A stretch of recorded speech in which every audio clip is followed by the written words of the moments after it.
कि भाई ये हाथी तो किसी चीज से नहीं डरता, और दूसरी तरफ उसके अंदर छुपा हुआ एक गहरा और इंसान को मफलूज कर देने वाला खौफ। अब आप सोचेंगे ये खौफ किस चीज का है? डॉक्टरों का और इलाज का। ये एक ऐसा डर है जो इसकी इतनी बड़ी जाहिरी जिसामत के बिल्कुल ही उलट है। तमाम जानवर जब भी बीमार पड़ते तो वो बगैर किसी हिचकिचाहट के पूरे एतमाद के साथ डॉक्टर बंदर के पास इलाज के लिए पहुंच जाते। लेकिन गोलू का मामला कुछ अलग था।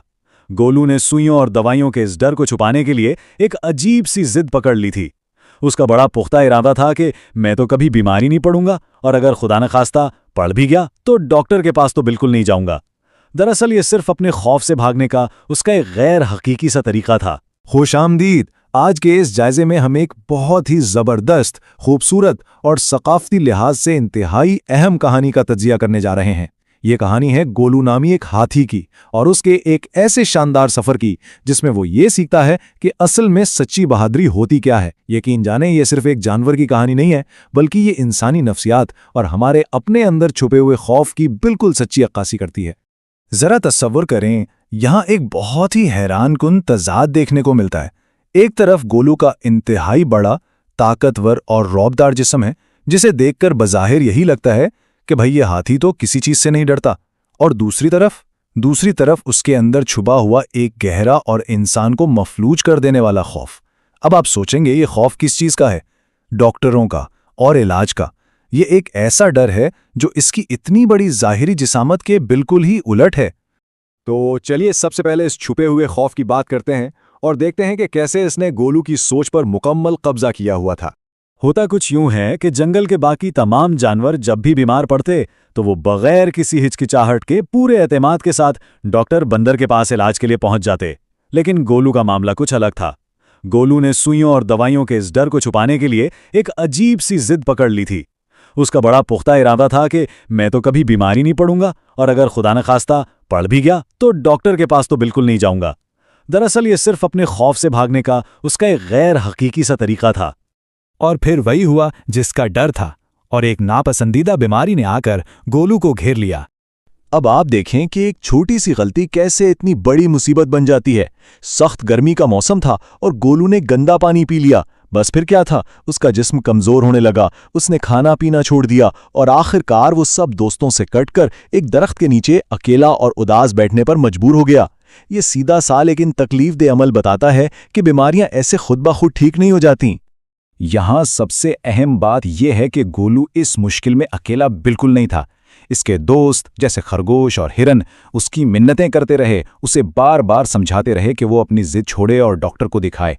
लेकिन क्या करें, डॉक्टर का खौफ उस पर इस कदर हावी था कि वो अपनी तेजी से गिरती हुई सेहत के बावजूद बस इनकार ही करता रहा।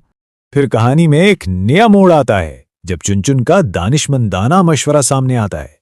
यहाँ एंट्री होती है चुनचुन की, एक छोटा सा लेकिन इंतहाई समझदार परिंदा। चुनचुन इस भारी भरकम, बीमार और उदास हाथी के पास इंतहाई हमदर्दी और नरमी के साथ आता है। कमाल की बात यह है कि वो गोलू पर कोई तनकीद नहीं करता, उसे बुरा भला नहीं कहता। इसके बजाय वो एक ऐसा पुरसुकून और महफूज माहौल बनाता है जिसमें गोलू बिलाखिर अपनी कमजोरी तस्लीम कर लेता है और सुइयों से अपने डर का खुलकर इजहार कर देता है। और यहाँ चुनचुन एक ऐसी कमाल की बात कहता है जिसने बहादुरी की रिवायती तारीफ को ही बदल कर रख दिया। उसने गोलू को सिखाया कि बहादुरी का मतलब ये नहीं होता कि आपको डर नहीं लगता, बल्कि बहादुरी का मतलब तो ये है कि डर लगने के बावजूद दुरुस्त फैसला किया जाए। ये कितनी गहरी बात है ना। डरना कोई गैर मामूली बात नहीं है, असल कमाल तो उस डर का सामना करना है। और इसी हिम्मत को साथ लिए अब आता है अगला मरहला, यानी डॉक्टर बंदर के क्लिनिक जाना। जब एक मुखलिस दोस्त और शफीक डॉक्टर साथ होना तो बज़ाहिर एक खौफनाक नजर आने वाली सूरत हाल भी कितने छोटे और आसान कदमों में तकसीम हो जाती है। चुनचुन के साथ क्लिनिक जाना, डॉक्टर बंदर का नरमी से मुआयना करना, कड़वी दवाई लेना और फिर आखिर में मुकम्मल सेहतयाब होकर दोबारा अपने दोस्तों के साथ खेलना शुरू कर देना, यह सब एक बहुत ही मुनज़्ज़म और आसान अमल बन गया। इस पूरे अमल के दौरान गोलू को एक बहुत बड़ी हकीकत का एहसास होता है, और हम सब भी गोलू के इस तजुर्बे से ये सीखते हैं कि हम अपने जहन में जिस खौफ का पहाड़ बना लेते हैं, असल हकीकत उससे कहीं कम खौफनाक होती है। इलाज का वो अमल इतना मुश्किल हरगिज़ नहीं था जितना गोलू ने उसे अपने जहन में बना लिया था। तो आखिर में हम किस नतीजे पर पहुंचते हैं? बहादुरी का असल मतलब क्या निकला? गोलू इस तजुर्बे के बाद ना सिर्फ जिस्मानी तौर पर मुकम्मल ठीक हो जाता है, बल्कि जहनी तौर पर भी पहले से कहीं ज्यादा मजबूत बनकर उभरता है। इस सारी कहानी से कुछ बड़ी अहम बातें वाज़ेह होती हैं। आप अपनी सेहत को कभी नजरअंदाज नहीं कर सकते। डर अपनी जगह, लेकिन खौफ को किसी जरूरी इलाज के रास्ते की रुकावट नहीं बनने देना चाहिए। बरवक्त मदद लेना इंतहाई जरूरी है, और सच्ची बहादुरी दरअसल वही है जो आपकी अपनी भलाई के लिए दुरुस्त हो। और गोलू, वो अब ना सिर्फ इन बातों पर खुद अमल करता है, बल्कि अपने तमाम दोस्तों को भी यही मशवरा देता है। अब जैसे जैसे हम अपने इस जायजे को समेटते हैं, मैं एक बहुत ही अहम सवाल आपके लिए छोड़कर जा रहा हूं।